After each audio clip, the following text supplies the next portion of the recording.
এই ভিডিওটিতে খুব শর্টলি রোজা রাখার সায়েন্টিফিক ফ্যাক্ট এবং রোজা রাখার যে বৈজ্ঞানিক উপকারিতা সেটা আমি খুব শর্টলি আমি বলবো এই ভিডিওতে। তো এটা নয় যে আমি বৈজ্ঞানিক ফায়দা এবং বেনিফিটগুলো আছে, শারীরিক ফায়দাগুলো আছে বলে আমি রোজা রাখবো। রোজা আমরা একমাত্র আল্লাহ তাআলার জন্যই রাখি এবং তার সন্তুষ্টির জন্য আমরা রোজাটা কেবল রাখি। তো সব থেকে বড় আমি যেটা মনে করি, আমার এক্সপিরিয়েন্স যেটা সব থেকে বড় আমাদের জন্য ডেঞ্জারাস, সেটা হলো আমরা আমাদের নিজেই আমরা শয়তানের দোষারোপ করি। এটা কখনোই না। ইবলিসকে যখন আল্লাহ যখন ইবলিসকে আদমকে সেজদা করতে বলেছিল, তখন কিন্তু সেই ইবলিসের কাছে কোনো কিন্তু শয়তান ছিল না, তাকে যে ধোকা দিয়েছিল তার নাফস। তো সব অনেক ক্ষেত্রে কি হয়, শয়তান শুধু কি করে, জাস্ট একটা ওয়াসওয়াসিয়া দেয়, ডাকে, কিন্তু সেটা কার্যকারিতা করে কে, নাফস।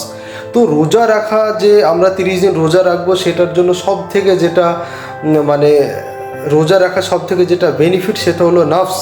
এই নাফস যে ডিজায়ার আমাদের মধ্যে, যে একটা মৃত্যু পর্যন্ত যেটা থাকবে, যে ডিজায়ার, সব কিছু খাওয়া দাওয়া, লোভ লালসা, সমস্ত কিছু এই নাফস থেকে হয়। তো এই নাফসকে যদি আমি কাবু করতে চাই, সেটা হলো সব থেকে রোজা, সব থেকে বেনিফিট হলো রোজা। এটা একমাত্র কার্যকর উপায় একে না খাইয়ে রাখা। না খাইয়ে রাখলে কি হয়, নাফস একদম মানে পুরোপুরি একদম মানে 100% পুরো চলে আসে, মানে আমার সেলফ নিয়ন্ত্রণে চলে আসে। আমি আমার জীবনে আমি অনেক কিছু করে দেখেছি, কিন্তু যেটা আত্মনিয়ন্ত্রণ, সেলফ কন্ট্রোল, যেটা ডিজায়ার কন্ট্রোল, সেটা সব থেকে আমি বেনিফিট পেয়েছি রোজাতে। সাল্লাল্লাহু আলাইহি সাল্লাম ফরজ রোজা বাদেও যে নফলগুলো থাকতো, যে সোমবারে বৃহস্পতিবারে যে রোজাগুলো, সেই রোজাগুলো কিন্তু রাখতো। এবং আমরা দেখতে পাই যে অনেক যারা আল্লাহর ওলি থাকে, অনেক বড় বড় যারা স্পিরিচুয়াল লিডার থাকে, তারা কিন্তু কন্টিনিউয়াসলি তারা রোজা রাখতো। এটা এতটা বেনিফিট আমার স্পিরিচুয়াল লাইফের জন্য, আধ্যাত্মিক জীবন উন্নতি করার জন্য এটা একটা বিশাল একটা বড় বেনিফিট। আবার অনেকে বলে যে না, আমার রোজার মাসে অনেক ঘুম কম হয়, খাওয়া কম, অনেক প্রবলেম হবে। না, জীবনের রহস্যই হলো 3টে জিনিস: কম খাওয়া, কম বলা এবং কম ঘুমানো। এই 3টে করতে পারলে আপনার জীবনে একটা আত্মনিয়ন্ত্রণ চলে আসবে। নাহলে আপনার উপর আপনার নিয়ন্ত্রণই থাকবে না।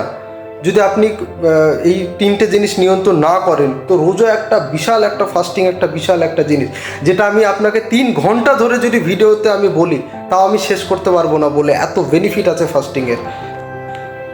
আমি একটু নোট করে রেখেছিলাম যে ইম্পর্টেন্ট বিষয়গুলো যেন না মিস করি। আমি সারা বছর রোজা রাখার উপকারিতা হলো যে আমাদের যে অতিভোজ এবং যে তেলেভাজা বা অনেক কিছু আমরা উল্টোপাল্টা যে খাবারগুলো খাই, সেগুলো খাওয়ার ফলে কী হয়, আমাদের শরীরে যে জৈব বিষ জমা হয়, তো সেটাতে কী হয়, মারাত্মক একটা ক্ষতি হয়। তো কী হয়, 1 মাস রোজা রাখার ফলে এটা আমাদের ঠিক হয়। এই যে রোজা রাখার ফলে যে কিডনিতে যে সঞ্চিত পাথর কণা এবং চুন যেগুলো জমা হয়, সেটা দূরীভূত হয়। মস্তিষ্কের যে স্নায়ুতন্ত্র সর্বাধিক উজ্জীবিত হয়। ত্বকের নিচে সঞ্চিত চর্বি, পেশির প্রোটিন, গ্রন্থিসমূহ ও লিভারের কোষসমূহ আন্দোলিত হয়। 15 ঘন্টা রোজা রাখার ফলে পাকস্থলী, অন্ত্রনালী, যকৃৎ, হৃৎপিণ্ড সহ অন্যান্য অঙ্গ প্রত্যঙ্গ বিশ্রাম পায়। এই অঙ্গ প্রত্যঙ্গ নিজেকে পুনর্গঠনে নিয়োজিত হতে পারে। অন্যদিকে দেহে যেসব চর্বি জমে শরীরের ক্ষতির কারণ হয়ে দাঁড়ায়, সেগুলো রোজার সময় দেহের প্রয়োজনীয় চাহিদা মেটানোর জন্য ছুটে যায়। মানে এক কথায় কি, আমরা আমাদের শরীরে যখন আমাদের খিদেতে থাকি আমরা সারাদিন, তখন কি হয় যে বডির যে ফ্যাট, এক্সট্রা ফ্যাট এবং বিভিন্ন এমনও রিসার্চে আছে যে যদি ক্যান্সারের সেলও থাকে, তো নিজেকেই খায় যখন খিদেটা থাকে, আমরা না খেয়ে থাকি, তো যত চর্বি, ফ্যাট, এক্সট্রা ফ্যাট থাকে আমাদের শরীরেও নিজেকে খায়, রিসাইকেল হয় এক কথায়। তো এটা আমাদের জন্য এতটা বেনিফিট। তারপর আমাদের ওজন কমাতে সাহায্য করে, রক্তে শর্করার মাত্রা নিয়ন্ত্রণ করে, অন্ত্রের স্বাস্থ্য ভালো রাখে, হার্টের স্বাস্থ্য ভালো রাখে, রোগ প্রতিরোধে সাহায্য করে, বিপাক বৃদ্ধি করে, শরীরকে ডিটক্সিফাইড করে। যেরকম আমরা খাবার খেলে কি হয়, হাত ধুয়ে নিই না, তো সেরকম আমরা পেটে তো কোনো কিছু করতে পারছি না, তো আমরা শরীরে অনেক যেসব টক্সিসিটি আমাদের বডিতে হয়, যার কারণে বিপি বা আরও বিভিন্ন এনজাইটি, অনেক আমাদের রোগের শিকার হয়। তো কি করে, বডিকে ডিটক্সিফাইড করে রোজা রাখাতে। তো শরীর একদম নতুন হয়ে যায় আমাদের রোজা রাখা। তারপর নতুন জীবনী শক্তি লাভ করে, শরীরের ওজন একটু কমে, 1-2 কেজি কমে রোজা রাখার পর, একটা সার্ভেতে দেখা গেছে বাংলাদেশে। বা আরও কিছু জায়গায়। তো এটা মানে জাস্ট কিছু ওজনই মানে কিছু কমে, কিন্তু ওটা কোনো ইয়ে হয় না, মানে শারীরিক দুর্বলতা বা উইকনেস বা অন্য কোনো ক্ষতি করে না এটাই। তারপর আমাদের যে আমরা কি করি, আমরা আমাদের যদি বাইক থাকে, আমরা বাইক কী করি 1-2 বছর পর সার্ভিস করি বা ঠিক করি, ইঞ্জিন খারাপ হয়ে যায় সব কিছু মেরামত করি। তো রোজা ঠিক সেম আমাদের শরীরকে সার্ভিস করায়, এত আমাদের বেনিফিট। বললাম না আমি 5 ঘন্টা ভিডিও বানালো শেষ হবে না এর বেনিফিট। আর সব থেকে ভালো কথা, আল্লাহ আমাদের ক্রিয়েটর, তিনি আমাদেরকে ভালো জানে। গড আমাদের ক্রিয়েটর, তিনি আমাদেরকে জানে যে কি আমাদের কোনটাতে ভালো হবে কোনটাতে খারাপ। তো তার কথা শোনা মানে এটা একটা মানে সব থেকে ভালো একটা দিক। আর আমরা তো আল্লাহর সন্তুষ্টির জন্য রাখবো, এই নয় যে আমাদের শরীর খারাপ ভালো হোক না হোক, আমরা তো আল্লাহর সন্তুষ্টির জন্যই রাখি রোজা এবং রাখবো ইনশাল্লাহ।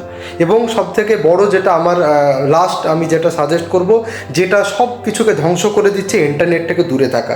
আমি তো 4 বছর ভাই ফেসবুক করি না, আমার কি দিন চলে না নাকি? ফেসবুক আমি ডিঅ্যাক্টিভ করে দিয়েছি। কি না ছিল আমার এফবিতে, কত ফ্রেন্ডকে আমি হারিয়েছি, আমি কি চলে না আমার? কি দরকার ভাই আমার ফেসবুকে স্ক্রল করে যাওয়া, ইউটিউবে স্ক্রল, তাদের সময় নষ্ট করে। সব থেকে আপনার ভালো হবে রোজার মাসটা, প্লিজ হাম্বেল রিকোয়েস্ট আমার, আপনি একদম ইন্টারনেট থেকে দূরে থাকুন। ইউটিউব ফেসবুক থাকলে ডিঅ্যাক্টিভ করে দিন কিংবা বন্ধ করে দিন, কিংবা ছোটো ফোন ইউজ করুন। আপনি যদি বাঁচতে চান, এই ইন্টারনেট আপনাকে, নেট মানে জাল, ইন্টারনেট আপনাকে শেষ করে দেবে। তো আপনি যদি বাঁচতে চান প্লিজ আপনি ইন্টারনেট থেকে দূরে থাকুন। ফেসবুক, ইউটিউব, ইনস্টাগ্রাম এগুলো থেকে একদম দূরে থাকুন। আর চেষ্টা করুন এগুলো একদম না করার, রোজার মাস না করার এবং তারপরে না করার। এবং আমরা চলুন আর একটা সুন্নত আমরা সাল্লাল্লাহু আলাইহি সাল্লামের এটা জিন্দা করি, যেটা সম এবং রোজা রাখার যে 30 দিন আমাদের একটা প্র্যাকটিস হয়ে যাবে।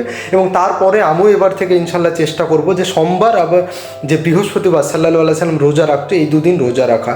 তাহলে কী হবে, আমাদের বডি সব থেকে ভালো থাকবে, অনেক রোগ থেকে বাঁচবে এবং আমাদের যে সেলফ নিয়ন্ত্রণ, আত্মনিয়ন্ত্রণ থাকে, যেটা আধ্যাত্মিক জীবনে সব থেকে উন্নতি আমাদের নিয়ে আসবে। সোম এবং বৃহস্পতিবারের রোজাটা ইনশাল্লাহ আমরা সবাই মিলে কন্টিনিউয়াসলি ইনশাল্লাহ রাখবো। ঠিক আছে, ঠিক আছে। Thank you so much everyone, thank you.